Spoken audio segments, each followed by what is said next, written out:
A palavra de Deus diz que nesse dia os homens buscarão a morte e não acharão. Eles pedirão a morte, desejarão a própria morte, mas a morte vai fugir deles. Os homens, então, irão preferir a morte do que esse sofrimento. O sofrimento tão intenso, tão grande, que a morte seria considerada um alívio da dor afligida pelo escorpião. O patriarca Jó, ele expressou o mesmo sentimento durante a sua aflição. Ele desejou a morte, ele inclusive amaldiçoou o próprio ventre que o gerou, que está no livro de Jó 3, verso 20 e 22. E Jeremias usou uma linguagem semelhante para descrever o sofrimento de Judá, do livro de Jeremias, capítulo 8, verso 3. Então, esses homens terão ardente desejo de morrer, almejarão morrer, mas a morte vai fugir deles. Novamente, aqui enfatiza a natureza desta praga. Os gafanhotos do abismo não receberam autoridade para matar, mas causa sofrimento, causa dor, angústia, causa uma inquietação. As pessoas provavelmente não conseguirão conciliar o sono, porque dormir com dor é difícil. Há poucos dias atrás eu tive que extrair um dente que doía, uma dor insuportável, e eu não conseguia dormir, porque doía muito. Agora, imagina esses homens 5 meses sofrendo dores. 5 meses. Quando eu digo homens, aqui também haverá,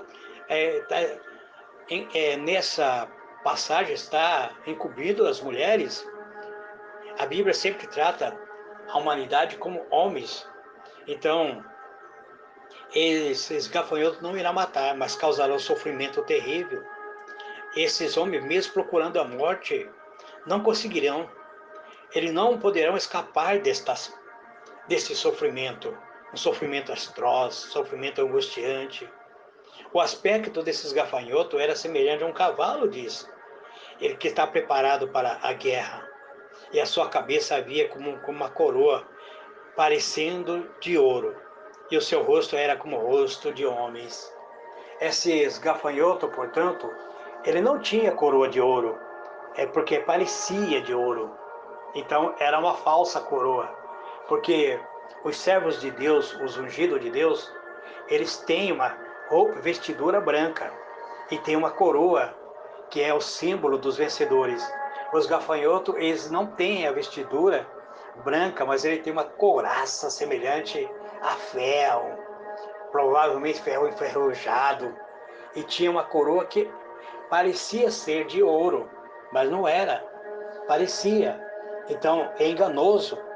E veja bem, o aspecto do gafanhoto era semelhante à descrição da aparência dos gafanhotos que lemos no livro de Joel, no capítulo 1, verso 4, o verso 6 e o capítulo 2, verso 4 até o versículo 10. São opressores terríveis, são inimigos fortes que vêm com uma força quase irresistível contra a humanidade. Era como cavalos, ou seja, o cavalo preparado para a peleja. A cavalaria deu uma vantagem enorme ao exército da antiguidade.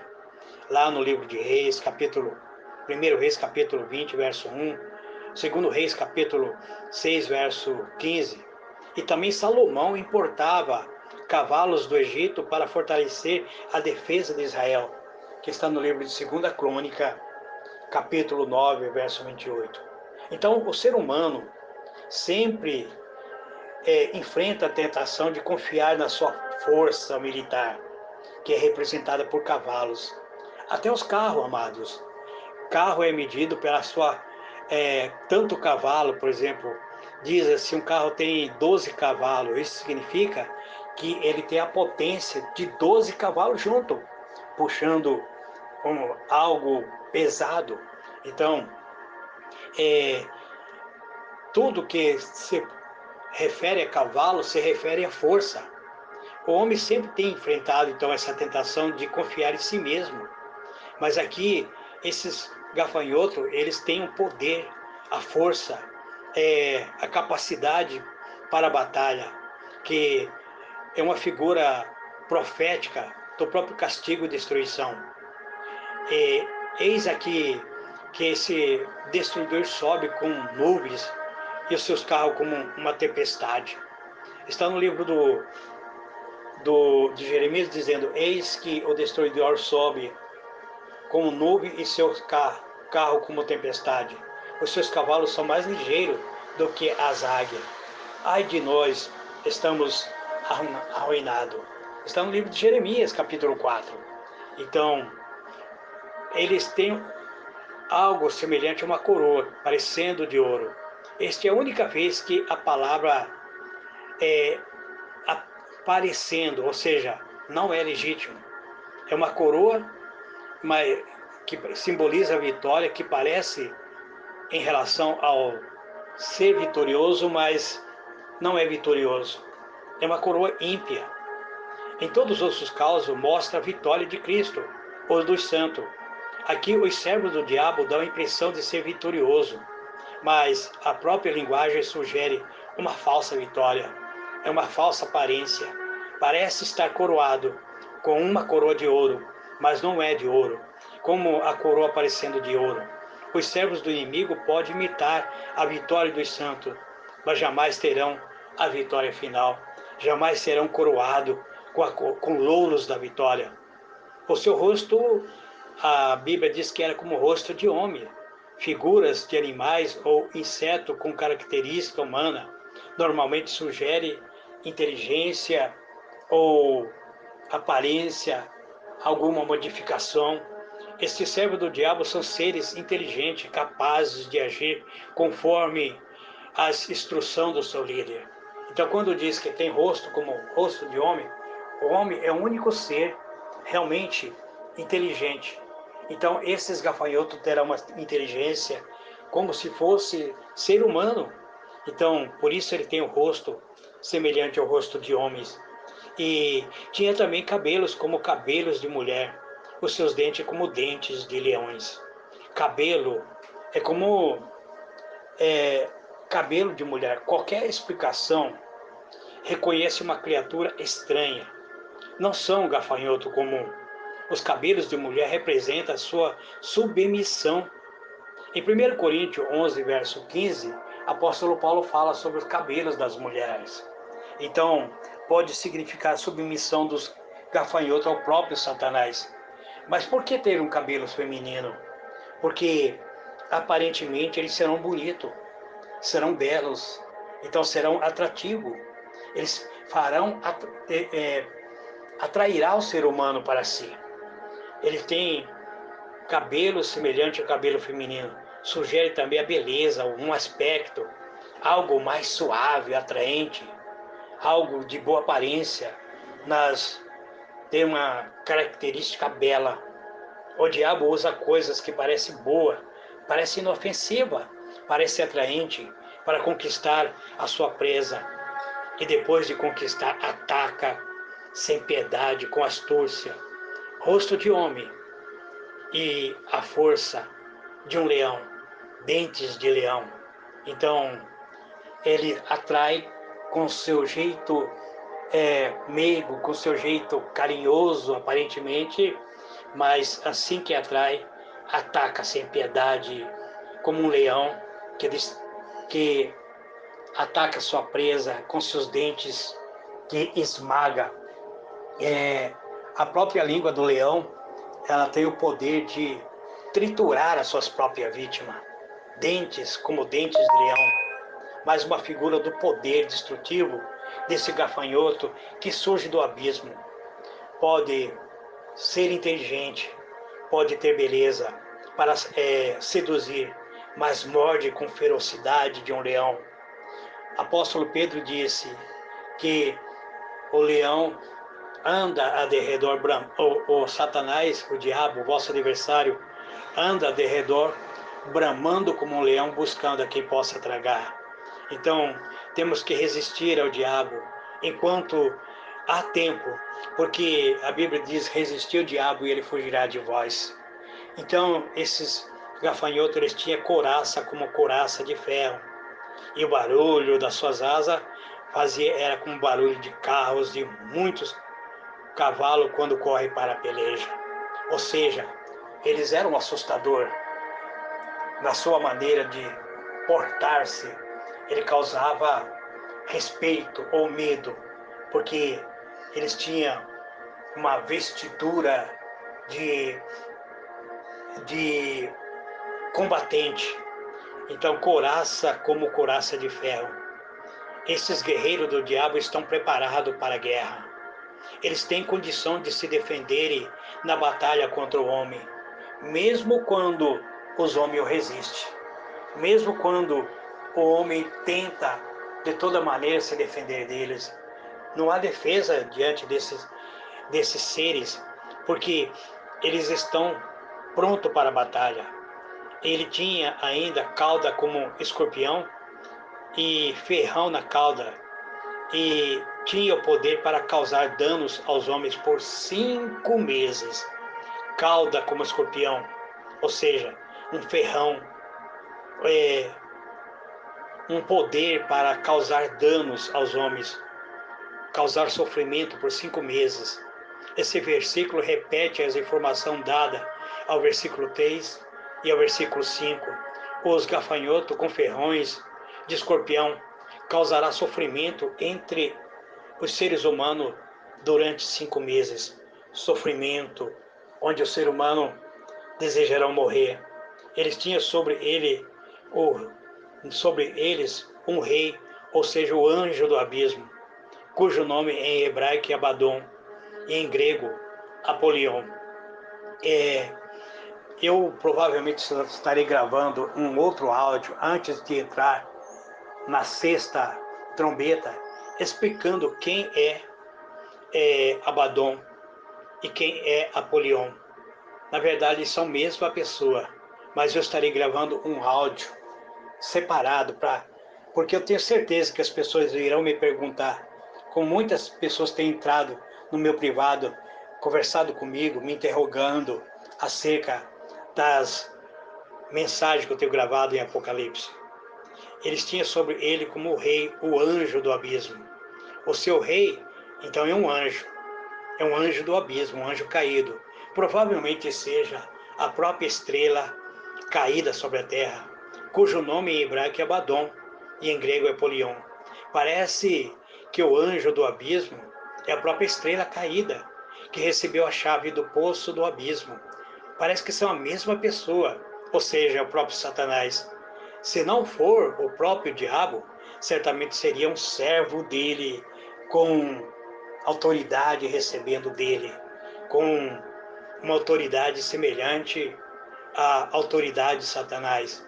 Eu sempre costumo dizer, quando treinamos pessoas para trabalhar com a gente sobre segurança, eu sempre digo para as pessoas: se você receber um oficial da justiça com uma ordem judicial, a primeira atitude sua é você se afastar e diga para ele: pode assumir. Porque se ele está com uma ordem judicial, ele representa o juiz. E juiz é a autoridade máxima. Se ele vem com uma ordem judicial, ele diz: estamos com esta ordem judicial para fazer tal coisa.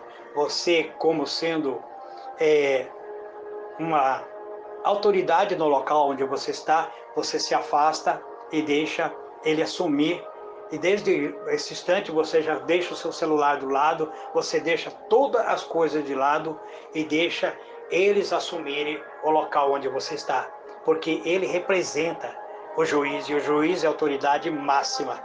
Então, provavelmente, se esse anjo do abismo não for o próprio Satanás, ele é um representante, é como se fosse um oficial de justiça do próprio diabo.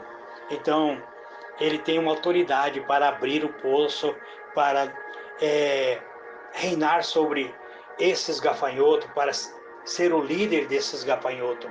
Então, ele, se não for o próprio diabo, certamente será um servo dele, com poder sobre outros servos. O nome dado em dois idiomas é o mesmo sentido, a mesma coisa, que o nome dado a ele significa destruição ou destruidor. Esse versículo é o único no Novo Testamento que usa esta palavra. A palavra hebraica aparece algumas vezes no Antigo Testamento, em referência à morte e destruição, mas no Novo Testamento esse versículo é o único que se refere, que usando a palavra grega. Deus, então, ele cria vida, ele edifica a causa, ele dá crescimento. Agora o diabo destrói, o diabo provoca caos, sofrimento e morte. Ele foi homicida desde o princípio. É isso que Jesus disse lá no livro de João, capítulo 8, verso 44. Então, nós vimos que aqui o primeiro ai passou. O primeiro ai passou. Vem dois ai. As últimas 3 trombetas, então, eles são 3 ais. Agora, eu comentei o primeiro, abertura da 5ª trombeta. Haverá mais 2, que serão anunciados logo a sequência. Então, o primeiro ai passou, a trombeta passou. Nós percebemos que haverá um poder destrutivo por causa devido ao pecado da humanidade. Um poder de destruir, de causar sofrimento. A arma principal do anjo do poço do abismo é o pecado, que provoca sofrimento e tormento. Mesmo antes do homem chegar à morte, estarão enfrentando um sofrimento. O sofrimento, uma dor angustiante. É como uma dor depressiva, porque a pessoa que sofre de depressão, no seu estágio mais avançado, eles desejam tirar a própria vida. E muitas pessoas acabam cometendo suicídio. Neste instante, quando esses seres humanos forem atacados por esses gafanhotos, eles sofrerão uma dor tão insuportável que eles almejarão tirar a própria vida. Mas a Bíblia diz claramente que a morte fugirá deles. Eles não conseguirão morrer. Uma sociedade pecaminosa, destruindo-se na iniquidade. A dor do sofrimento, a dor da alma, a alma muitas vezes angustiada, um pavor angustiante, noites inteiras sem dormir, por 5 meses sentindo dores profundas, dores que não tem alívio, não tem um instante de alívio, durante 5 meses, 5 longos meses de noite mal dormida, devido às dores, medicamento nenhum conseguirão aliviar as dores. Este é um quadro que nos mostra no toque da 6ª trombeta. Pensa nisso, meu irmão, pensa nisso, minha irmã. Que o Senhor tenha misericórdia de cada um de nós. É momento de nós fazermos uma reflexão. É momento de nós voltarmos para adorar o Cordeiro, para adorar a Cristo, para estarmos debaixo da cruz de Cristo, para nos sermos guardados do momento da grande tribulação. Não se afaste do seu Criador, não se afaste do teu Redentor. Ame o Senhor com toda a força do seu coração. Ame o Senhor com tua alma, com teu espírito. Seja templo e morada do Espírito de Deus. Convide o Senhor para entrar dentro da tua alma, para habitar em seu coração, para habitar em teu espírito. Ofereça a Deus como um sacrifício vivo, santo e agradável, para que assim Deus esteja sempre contigo. O Senhor, Ele é benevolente, misericordioso, e Ele não quer que nenhum de nós se perca. Por isso, Ele nos traz as alertas do livro de Apocalipse, revelação que Ele deu por meio de um anjo, enviou para João, para que João notificasse as coisas que breve deve acontecer. Os irmãos têm visto o que está acontecendo no Oriente, o que está acontecendo com Israel. Israel sitiado, mas a palavra de Deus diz, quando você vê exército cercando a Judeia, Aqueles que estão na Judéia, fuja para os montes. Aqueles que estão no campo, não volte, não entre. Aqueles que estão no telhado, suba e esconda-se, porque é o momento da vossa redenção. Está chegando, amado, o momento do arrebatamento da igreja. Está chegando o momento da igreja encontrar com Cristo, e nós temos que estar preparados, temos que estar lavado com nossa vestidura lavada no sangue do Cordeiro, com nossa veste espiritual pronto para podermos entrar nas bodas do Cordeiro. Que o Eterno tenha misericórdia de mim, que o Eterno tenha misericórdia de cada um de nós. Grande e poderoso Deus, encerro aqui, Pai, o meu comentário deste toque da quinta trombeta, Pai. Eu sei, ó Deus, que algo tremendo estará prestes a acontecer e nós precisamos estar preparados. Eu te peço, Deus, misericórdia, misericórdia em nossa vida. Guarda-nos no teu átrio, guarda-nos no teu esconderijo santo.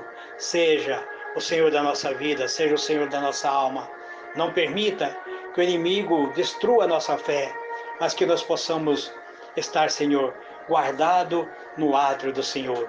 Em o nome do Senhor Jesus, eu digo amém e amém.